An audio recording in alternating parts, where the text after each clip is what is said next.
Top news சேனலை subscribe பண்ணாதவங்க மறக்காம கீழ இருக்க ரெட் கலர் பட்டனை பிரஸ் பண்ணி சப்ஸ்கிரைப் பண்ணுங்க. மேலும் செய்திகளை உடனுக்குடன் அறிய பக்கத்துல இருக்க பெல் பட்டனை பிரஸ் பண்ணுங்க. நாடாளுமன்ற தேர்தல் தேதி அறிவிக்கப்பட்டுள்ள இந்த நிலையில் அனைத்து கட்சிகளும் வேட்பாளர்கள் தேர்வு மற்றும் தொகுதிகளில் யாரை நிறுத்தலாம் என்ற ஆலோசனை மேற்கொண்டு வருகின்றனர். திமுக கூட்டணியில் யார் யாருக்கு எந்தெந்த இடங்கள் என்ற பேச்சுவார்த்தை நடத்தப்பட்டு நேர்காணல் நடைபெறுகிறது.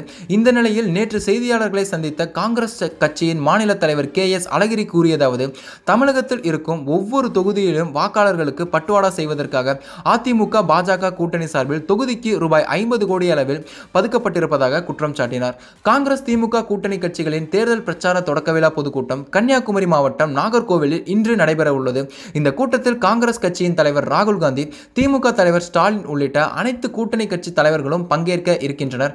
பிரச்சார கூட்டத்திற்கான முன்னேற்பாடுகள் குறித்து ஆய்வு செய்ய நேற்று நாகர்கோவில் வந்த தமிழக காங்கிரஸ் தலைவர் அழகிரி, விவசாயம், வேலையில்லா திண்டாட்டம், சிறு சிறு தொழில்கள் முன்னேற்றத்தை அடிப்படையாக வைத்து எங்களின் தேர்தல் பிரச்சாரம் இருக்கும் என்று ஜனநாயக இந்தியாவை RSS பாஜக கைப்பற்றி நாட்டை சீரழித்து விடுகின்றனர்.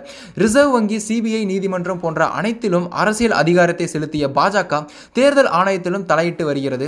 மோடியால் தான் தேர்தல் தேதியை அறிவிக்க தேர்தல் ஆணையம் காலம் தாழ்த்தியதாகவும் இது மிகவும் கண்டிக்கத்தக்கது.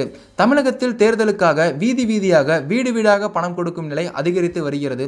ஒரு மக்களவை தொகுதிக்கு 50 கோடி என பாஜகவும் அதிமுகவும் ஒதுக்கி பதுக்கி வைத்திருக்கின்றனர். பணபலத்தால் தேர்தல் நடத்தப்படுவதால் தேர்தல் ஆணையம்தான் தோல்வியடைந்து வருகிறது. இந்தியா பாகிஸ்தான் சண்டையை விட, எல்லை பிரச்சனையை விட தமிழகத்திலும் நியாயமான தேர்தல் நடத்துவது மிகப்பெரிய விஷயமாக இருக்கிறது. தமிழகத்தில் தேர்தலுக்கு பணம் கொடுக்கிறார்கள் என்பது அனைவரும் அறிந்த விஷயம். மதசார்பற்ற அரசு மத்தியில் அமைய வேண்டும் என்பதில் அனைத்து மாநில அரசியல் கட்சிகளும் உறுதியாக உள்ளது என்று அவர் தெரிவித்துள்ளார். இது ஒரு பக்கம் இருக்க, நாடாளுமன்ற தேர்தலுக்காக திமுக மற்றும் காங்கிரஸ் கூட்டணியின் தேர்தல் பரப்புரை பொதுக்கூட்டம் இன்று நாகர்கோவிலில் நடைபெற உள்ளது. இந்த கூட்டத்தில் பங்கேற்பதற்காக காங்கிரஸ் தலைவர் ராகுல் காந்தி இன்று தமிழகம் வருகிறார். நாகர்கோவிலில் இருக்கும் கல்லூரி மைதானத்தில் இன்று இந்த தேர்தல் பரப்புரையில் ராகுல் காந்தி பங்கேற்று பேசியிருக்கிறார். இந்த நிலையில் ராகுல் காந்தியின் தமிழகம் வருவதற்கு எதிர்ப்பு தெரிவித்து கோபேக் ராகுல் என்ற ஹேஷ்டாக் ட்விட்டரில் ட்ரெண்ட் ஆகி வருகிறது. ட்விட்டரில் இந்திய அளவிலான ட்ரெண்டிங்கில் கோபேக் ராகுல் முதலிடத்தில் உள்ளது. இது தவிர கோபேக் பப்பு என்ற ஹேஷ்டாகும் ட்விட்டரில் ட்ரெண்ட் ஆகியுள்ளது. இதற்கு முன்பாக பிரதமர் மோடி தமிழகம் வரும்போது கோபேக் மோடி என்ற ஹேஷ்டாக் ட்விட்டரில் ட்ரெண்டான நிலையில் தற்போது கோபேக் ராகுல் என்ற ஹேஷ்டாக் ட்ரெண்ட் ஆகி வருகிறது என்பது குறிப்பிடத்தக்கது. இது ஒரு பக்கம் இருக்க, பொள்ளாச்சி பாலியல் வன்கொடுமை விவகாரம் அனைவரும் அறிந்தது. இந்த சம்பவத்தில் அதிமுக கட்சியின் தலையீடு இருப்பதாக தகவல்கள் வெளியாகி வருகின்றன. இதனைத் தொடர்ந்து அரசியல் கட்சியினர், சினிமா பிரபலங்கள், சமூக ஆர்வலர்கள் இந்த விவகாரத்திற்கு எதிராக குரல் எழுப்பி வருகின்றனர். இந்த நிலையில் இதற்கு எதிர்ப்பு தெரிவித்து பொள்ளாச்சியில் கனிமொழி தலைமையில் திமுகவினர் போராட்டம் நடத்தப்படும் என அறிவித்துள்ளனர்.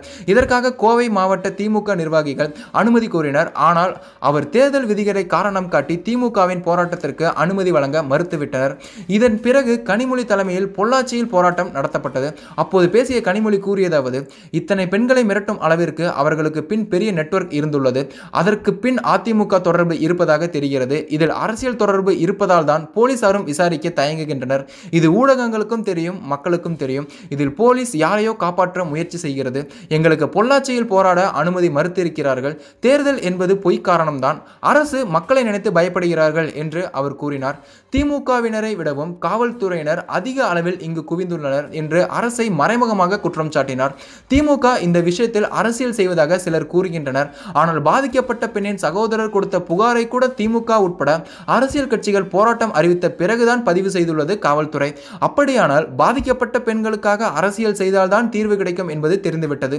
எங்களுக்கு அரசியல் செய்வதில் விருப்பமில்லை. ஆனால் அரசியல் செய்தால்தான் பாதிக்கப்பட்ட பெண்களுக்கு நியாயம் கிடைக்கும் என்றால் நாங்கள் அரசியல் செய்கிறோம் என்று அதிரடியாக கூறினார். பின்னர் போராட்டம் நடத்திய திமுகவினர் மற்றும் கனிமொழி ஆகியோரை கைது செய்து திருமண மண்டபத்தில் காவல்துறை அடைத்தனர். இது ஒரு பக்கம் இருக்க, அதிமுக கூட்டணியில் தேமுதிகவுக்கு ஒதுக்கப்பட்டிருக்கும் 4 தொகுதிகளில் கள்ளக்குறிச்சி தொகுதியும் ஒன்று என்று கூறப்படுகிறது. இது குறித்து தேமுதிக தரப்பினர் ஆலோசனை நடத்தினர். அதிமுக அணியில் கிடைத்தது 4 சீட்டுகள் என்பதால் அனைத்திலும் வெல்ல வேண்டிய கட்டாயத்தில் தேமுதிக இருக்கிறது. இந்த தொகுதிகளில் திமுக சார்பில் திமுக முன்னாள் அமைச்சர் பொன்முடி மகன் கௌதம் சிகாமணி போட்டியிட இருப்பதாக கூறப்படுகிறது. இதனால் தற்போது பிரேமலதா நேரடியாக இந்த தொகுதியில் போட்டியிட திட்டமிட்டிருப்பதாக கூறப்படுகிறது. சரி, பொள்ளாச்சி சம்பவம் பற்றி நீங்க என்ன நினைக்கிறீங்க அப்படின்னு உங்களுடைய கருத்தை கீழே கமெண்ட் பாக்ஸ்ல எங்களோட ஷேர் பண்ணுங்க. மேலும் இது போன்ற செய்திகளுக்கு எங்க டாப் நியூஸ் சேனலை மறக்காம. இந்த தகவல் உங்களுக்கு பிடிச்சிருந்தா லைக் பண்ணுங்க, கமெண்ட் பண்ணுங்க. மறக்காம கீழே இருக்க ரெட் கலர் சப்ஸ்கிரைப் பட்டனை பிரஸ் பண்ணி டாப் நியூஸ் சேனலுக்கு சப்ஸ்கிரைப் பண்ணுங்க. நன்றி, வணக்கம்.